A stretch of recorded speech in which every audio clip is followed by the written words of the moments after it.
18 orang yang tanya dan rata-rata 3 poin.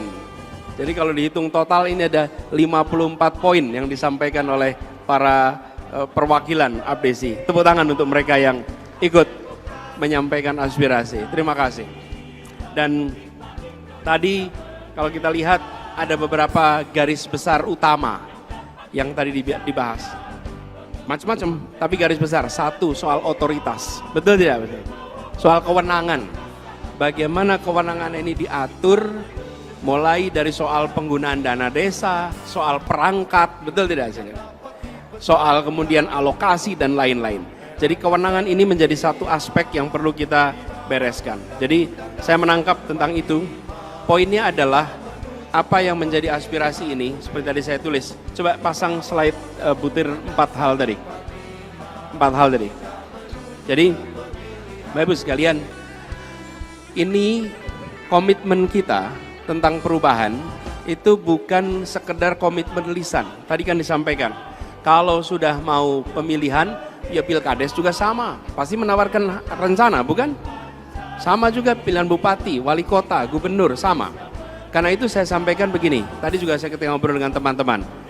Kalau mau melihat tentang apa yang akan direncanakan itu dilaksanakan apa tidak, lihat masa lalunya. Karena masa lalu itu sudah terjadi. Bila di masa lalu apa yang direncanakan dilaksanakan, bila yang dijanjikan dilaksanakan, insya Allah besok akan dilaksanakan. Bila kemarin terbukti ada komitmen untuk penguatan masyarakat, insya Allah besok akan ada komitmen untuk penguatan masyarakat. Jadi kami melihat beberapa yang tadi disampaikan terkait dengan otonomi atau kewenangan, yuk kita bereskan sama-sama. Dan saya setuju Bapak sekalian, saya termasuk yang mempercayai begini, saya beri ilustrasi. Ingin sekolah maju, nomor 1, kepala sekolahnya harus maju. Tidak mungkin sekolah maju tanpa kepala sekolah maju. Ingin desa maju, maka kepala desanya harus maju. Pasti. Bapak Ibu sekalian, usaha apapun, organisasi apapun, mulai dari ketuanya. Kalau ketuanya baik, bisa menjalankan tugas dengan baik, tidak dikungkung dengan rasa takut, rasa khawatir, insya Allah akan bekerja. Ada jenis kekeliruan yang disengaja, tapi ada juga jenis kekeliruan yang sifatnya khilaf. Sesuatu yang meleset dari rencana.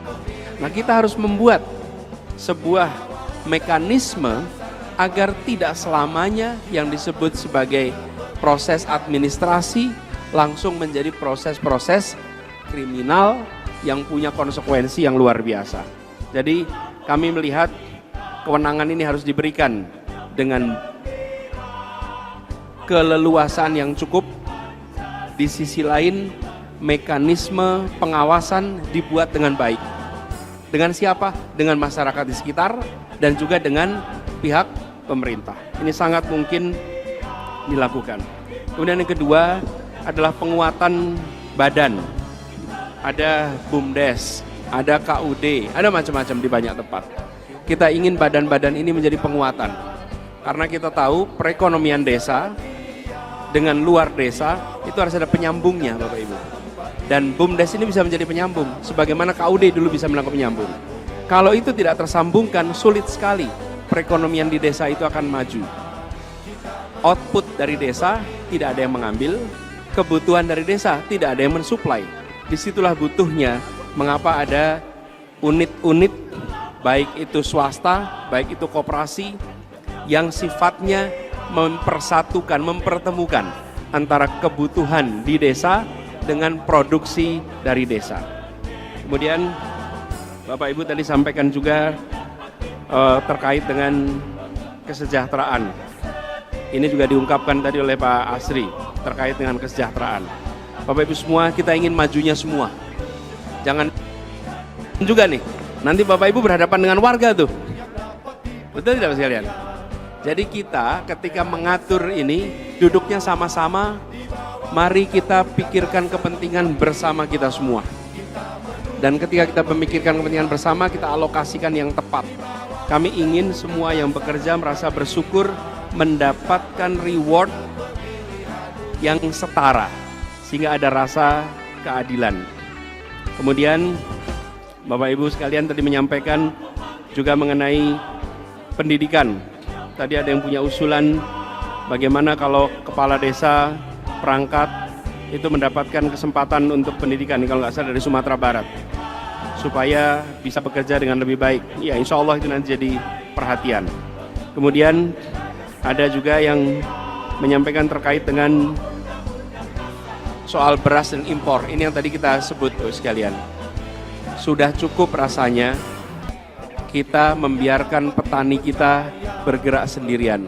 Pupuknya kurang, harganya mahal, dan di mana-mana kita menemukan problem ini bukan hanya di sektor pertanian padi, termasuk juga di perkebunan. Kita menemukan fenomena yang hampir sama. Jadi persoalan pupuk ini adalah persoalan yang harus kita selesaikan sebagai satu kesatuan. Kita sudah tahu Bapak Ibu, berapa jumlah luas lahan sawah kita, berapa produksi kita, berapa yang harus diberi nasi di Republik ini, itu semuanya ada. Tapi kita setiap tahun menghadapi siklus yang sama. Yang tadi disampaikan Pak Asri, kalau sudah masanya panen, justru di situ ada apa? Ada apa kalau panen? Impor. Harga kemudian menjadi turun, harga gabah. Ini akan menjadi salah satu agenda koreksi yang serius.